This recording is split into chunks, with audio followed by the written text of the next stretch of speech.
Encounters, and I'm your host, Brenda McGee. I have my guests back. I'll introduce them to you. Steven McLaughlin, Father Bob Bailey, and Rob Jacobs. Thank you guys for being here again. My pleasure. Good to be back. Okay, so the last show we ended, you were talking about, Steve, what was the question?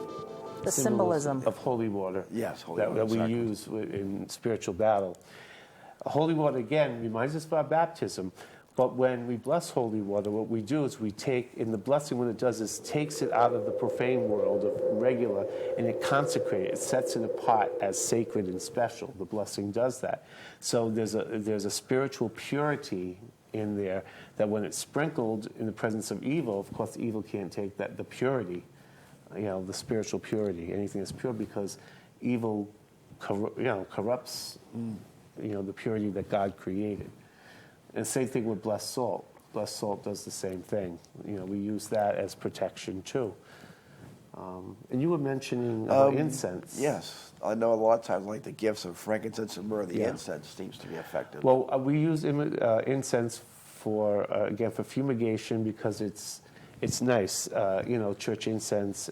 But we use the same thing you do. I've chosen frankincense and myrrh because it's the gift of the Magi. Yes. So it's naturally a powerful symbol that, again, we bless and make that. So all of those, the water, the salt, and the incense are tools of fishing out or trying to repel evil.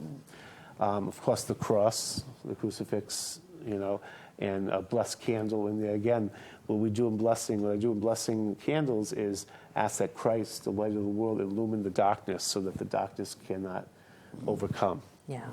So we're on the same page. Yeah, that's amazing. It's so nice to see that we all do the same thing. Yeah, it really is. And I even tell people, because the first thing they'll say is, "Oh, well, I use sage."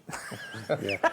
Well, see, now sage in the Native American tradition, yes, this is a thing, has a purpose, and it's to cleanse an area. But far as my research goes, as a true, authentic Native American, they don't use it for spiritual battle. They use it just as a positive cleansing. Yes. Right. And that's one thing in their tradition that I respect. Exactly. But that's not meant for against demonic. It's just meant to create a good atmosphere or whatever. And that's what I tell people. I said, sage, what it does is, say if you were arguing in your home, that energy stays there. Right. So yes, sage would be good for that. Yeah. But with anything else, frankincense and myrrh, that's, Oh, yeah. Now let's get to the good part. I would love to hear some of your stories. Yeah, me too. Oh, we did. We had a case a few years back. It was a young girl that lived in New Hampshire, and her mother and father reached out to us. She was at the point where she was I believe she was bipolar. Yes. So she did have some sort of a mental illness going on, but she was being treated for it, and they were just beat. I mean, we spoke with them on several occasions over the phone. You could hear it in their voice. They were just looking for something. They had spent, I believe, and I don't want to say this wrong, but I'm almost positive, they spent over $60,000. Wow. They sent her to some places that were, I think, Africa or something like that. They sent her to like a spiritual retreat. And I mean, it was expensive. Right. They had gone to doctors. They had gone to a shaman, I think. I mean, they were just trying to find out what's going on. But she did have the medical treatment, and she was diagnosed bipolar. But she would, something was talking to her, and voices were coming out of her, and I believe it was a male entity that she was dealing it was a male with. voice that was coming out. And so he said, "Fine, we're going to come up." So we set it up, and we went up to New Hampshire. I think we spent 2 days the first time. And when we came in, she was. I'm trying to look for the right word. She wasn't terrible to us, but she was very standoffish. And I guess the things that it was telling her was she was ugly, she was fat, she was disgusting. Yeah, that's important. She couldn't hold a job. She couldn't, she couldn't work. She didn't want to go out anywhere because she thought she was ugly. Yeah, it was. It totally tore her apart. But at the same time, it was telling her that it loved her, and it needed her. Oh, she needed it. And she got so bad, like you said, she couldn't drive, she couldn't work, she didn't leave the house. every mirror in the house they had to cover, because if she looked at herself, it would start telling her, "You're disgusting, you should kill yourself." So we went in, and Father Bob and I, we actually had 2 other people with us that were there for backup praying, did the liberation, and during the whole thing, it just kept saying some terrible things to you, speaking through her. He went out and spoke with the mother and father after the liberation was done, and said, she really needs to keep with the doctors, and we'll obviously come back if things don't get any better. And some time went on. They said that she was getting a little bit better, but then she would slide backwards, and we said, okay. But he didn't have the time to leave the parish at the time, so we had her come see us. And they absolutely came, like within a couple of days. They drove her down, and we did another liberation at Father Bailey's Rectory. And it was pretty much the same thing as the first time. She was saying these nasty things, and her face just it changed. Her face, it's hard to explain. I mean, it didn't morph or anything, but you could see her whole demeanor was different.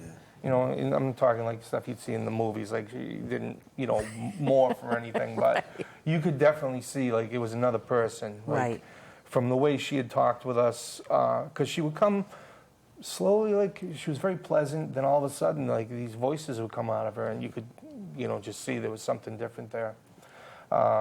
So that liberation was done, and then we didn't hear from them for about a month, I think. At least, we said, all right, let's give them a call and see how she's doing. And surprisingly, they said she's doing a lot better. And then I think it was probably 6 months. They came back to see us, and she was working, she was driving. Awesome. She was doing, it was like another person. It was the most incredible thing. She looked so good. Oh, yeah. I mean, I think she lost weight, too. Yeah, she lost weight. But the parents looked good, too, which was nice. Of course. Because you could see the they father were just was at wit's end. Yeah, and it was funny, too, because there was almost a point it was trying to sway us, I think, into making us. It almost seemed like it was trying to say the father was doing something to her, which I don't believe was the case at all. Yeah. I really don't. Liars. But that's the way, the game is played. Right. I hate to use the word game, but that really, it's like they try and manipulate. And honestly, when we saw her, I thought, this girl, she's doomed. Like, if they don't do what they need to do, exactly. I don't know where it's going to go. The important thing was that both areas of her life were dealt with. Right. So that made her whole, Right. Although they were trying to do with the psychological, but the spiritual help freed her enough to be able to do that, to get more. So it just, they went hand in hand. It was beautiful. Yeah. So that was a great way. Right. We also had one, in Massachusetts, the woman who was, she had OCD. I'm trying to remember which one this is. Yeah, I forgot the name of the town because, of course, remember I prayed a long time. Oh, yeah. That one, I think, was probably the second case that was close to a true possession. Yeah. I think, without... And she was in the care of 2 Catholic priests, and they suggested that she have this deliverance prayer. So she reached out to us at the time, and with the blessing of her priests, and we did. And that one it was trying to wear me down. That one was, yeah. And every time you thought it would, then she started again. So at some point, this poor guy, I couldn't give him any heads up. Yeah. I just went into quiet and just concentrated prayer without saying any words. And she'd go, hello, hello. Oh, she hello. was... I would, and I was calling upon St. John Paul, Mother Teresa, in silence. And after several hours... 6 hours. He stayed like that, praying. Wow. While I'm standing there and I'm praying, and she's looking at me, and she's saying some nasty stuff, and she's saying some stupid stuff, and she's sticking out her tongue, and the whole time. And I've got the holy water, and I'm hitting her with the holy water while he's praying. And then her face, this one was scary because her eyes went completely black, and not like her face changed, but it went like a different color altogether. It was scary, and I'm standing there, and I'm looking at him, and he's not doing anything. He's just, I'm like, what is going on here? I'm like, he didn't say anything to me. So I'm just continuing to pray. And she's looking at me, and some of the stuff she said was just awful. Yeah. But then you'd hear a prayer or something come out where he was just kind of like going at it, and she's looking at him, and she's sticking out her tongue, and she's like, I don't know, just doing these weird gestures while he was praying. And I was more afraid, like, this girl is going to get up and jump on him, or she's going to come charging at me. But, the weirdest part was the priests she had been seeing, I think she saw them on and off for 14 years. Wow. Like, she had been dealing with this for 14 years. And when we actually got there, she wasn't there. We thought she might just be, cuckoo, I mean, right. she called us for help. She's not here. And we were just about to leave when she showed up, and I guess there was traffic that held her up. But she was, and I think it's probably because of what she was dealing with. It was odd. It was probably the weirdest case I think we've had to do. We've had weird ones. But we ended up leaving after his meditation state for praying for 6 hours, and it really was 6 hours that he sat there quiet praying, and it was the weirdest thing, I think, as far as cases go. I mean, that we've sometimes done. I would go out and say, but for the most part, at the end, it was just total silence and total concentration, which drove the thing crazy. Of course. Yeah. He would not respond to anything it was saying. Not at all, and that's when she focused on me, and I'm just. Then at the end, she was different. Yeah, and that was awesome. And at that point, she was also able to help her OCD. Yeah, because we heard from her afterwards, I believe. Yeah, she said she was doing. She did. She fine. was excellent. It was gone, and that was something that she said over 14 years nobody had been able to get rid of this. And we're thinking, well, she's not trying, you know what I mean? But right. After that, and as far as I know, she's still doing well. Yeah. We never heard back other than things are good, which was like, yes, another one that actually turned out well. I think that one of the more interesting was the very first case that I dealt with, and that was in the Rectory. You say, why in the Rectory? And I'm going to tell you why. Because at the time, I was getting a group.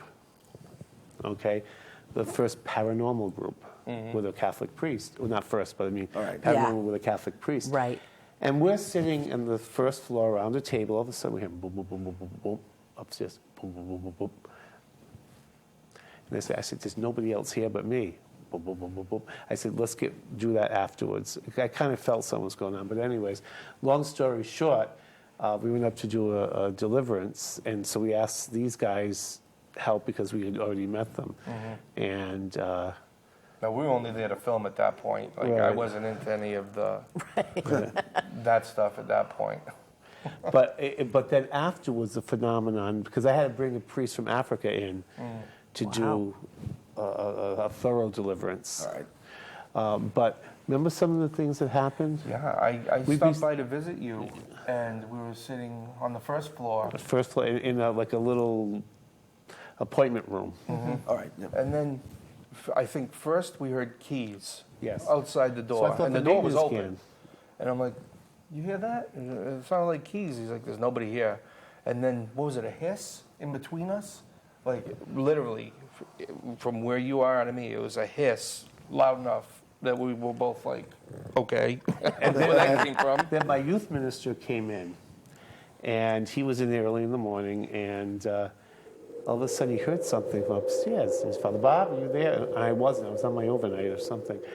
And all of a sudden he realized nobody was here and that he skedaddled. He told me to skedaddle. Another thing was, our director of religion said, her dog would go upstairs, and that was a cute dog. All of a sudden he got frightened up there, and he couldn't come down. And he was barking and everything. It's like, oof. And so she said, something's going on, So all these things, it wasn't just myself or him, now other people were experiencing things. And after the deliverance, what happened was, what I used is I started to hear, if I was in my back office, I could start hearing some things again. I said, "You're not bothering me. Don't even bother. I'm not scared." And eventually, all that energy, it just left. Wow. But what was interesting was the evidence. Not only that evidence of the joy, but hearing actually footsteps up and down, which we knew nobody was in there but me. Didn't something show up on the wall? Remember, everybody was together, and somebody thought there was like a blood drip or something. There was, yes. There was like little pinpoint red things all of a sudden appeared on the wall, and everybody saw it. Wow. So I don't know what they were. To this day, I don't know but it wasn't there before, and it only happened during while this phenomenon was taking place. So that was by far, and again, it's the first time we ever worked together. Yeah. So that was interesting. An epiphany. I left that night. I'm like, oh my God. Do I want to do this? Yeah. Now, the other thing that made us feel good, although we suffered after, usually we suffer either before or after with retaliation. Yeah. I was just going to ask you that. Thank you. All right. Yeah, we do. And we can go over that. It's just, like with me, it's a spiritual oppression. I get the dark night. That's how it attacks me. And I can't pray, and with him, it's usually in the pocket. In the pocketbook, But I'll get things will not go being on. able to pray from time to time, but no. almost every single time it hits us in the pocket. Like it's the worst. Yeah. Now, before I get into this next one, do we have time? Oh, of course. Oh, okay. Yeah. I did want something. Oh, yeah. We had got called from someone who said there was a possession, demonic possession. So now, of course, I'm going, okay, I've heard this before. I started getting cynical. But we went out, it's myself, he and his wife, who's our case manager, and we're heading towards this place. It was in Worcester Diocese. And all of a sudden, she has coffee. His wife, that Terry, was has weird. coffee. Listen, oh my God, it smells like urine. This was on the drive up. What? And so he smelled, I said, come on, I smelled it, I said, oh my God, what's going to happen? When we came in, the girl was in the bed. She had urinated. And it was awful. Wow. The girl, the boyfriend had to hold her down. And all the marks of possession. Now, I tried to do deliverance prayers, and I did them and didn't. And I knew this is not, this is something deeper. Yeah. Wow. She had the strength and all that, and She was speaking different languages. I don't know what she was speaking, but at least 4 different languages. well, we I don't think. know. Well, we don't know what they were. I don't know It what was they just- were, it but was just- it sounded like 3 or 4 different languages. It was weird. Yeah, But- but I mean, it's just the strength. She was fidgety. She didn't want to be there. She kept trying to leave and all of that. Smashed So her I said, head listen. against the wall. Yeah, smashing her head against the wall. That was the thing too. And the boyfriend said, and it wouldn't let her eat. It was starving her to death. Oh, my God. Yeah, she had So I gone- said, this is something beyond me. So the Bishop of Worcester was a parish priest in Rhode Island before he was bishop, and also our auxiliary bishop. All right. So I called the bishop, and I said, Bishop, I said, I wouldn't be calling you if I wasn't absolutely, if I didn't feel in my heart. And I told him what was going on. He's going, oh my God, oh my God, oh my God. He said, well, I have an exorcist. And he said, here's his name. And I got the name, and so, and usually to get a bishop to call you back with something like that, he called me right. To his credit, God bless Wow. that bishop. He took it very seriously. And, there was even confusion in the minute. He got the wrong phone number. He was calling us instead of the family. And it was like, but then... There were a lot of things that were messed up with that. But eventually, we placed it in the right hands. So we were a conduit. And I felt really good about that. Even though what I didn't do work, I was able to give it to someone who would help, because they reached out and nobody would help them. Yeah. But that was the most. I've never run into demonic possession in all the time. What's But interesting about that one too is I think I got a sense that that one was legitimate, and you didn't at first. And we never film what we do. We never do. Right. But I'm like, we got to bring a camera to this one. Like we did. Just so that we could see, not to put on TV. No, Oh, yeah, documentation. right. Just for our own to see, because he had felt strongly that this was something formidable, and it's a good thing we did because we gave that evidence to the exorcist. All right. Yep. Wow. Yeah. And that was a big help.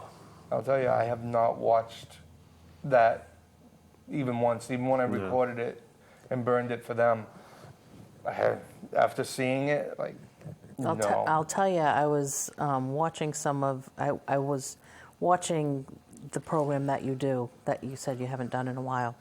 And one was a recording. Oh, Annalise. And I started and I turned it right off. I'm like, I don't need to hear this. Yeah, that one was not that I was possession. not that I was scared, but it's almost like, nope, I don't need to hear that No. because. And that's sound. I mean, we were doing it to show evidence, but No, I like that because people don't believe that. Right. So they don't know what signs to look for. But it's not nice. But it's not a healthy thing if you don't have to open yourself. Right. Because it was even. We did one with Paranormal State, an episode, and we also were with. I think we dealt with this too, one of our cases, where they were using EVPs, and got addicted to EVPs. Oh. Yeah. And that in itself was an issue. I remember that. Yeah. Yeah. That itself was an issue. It was getting.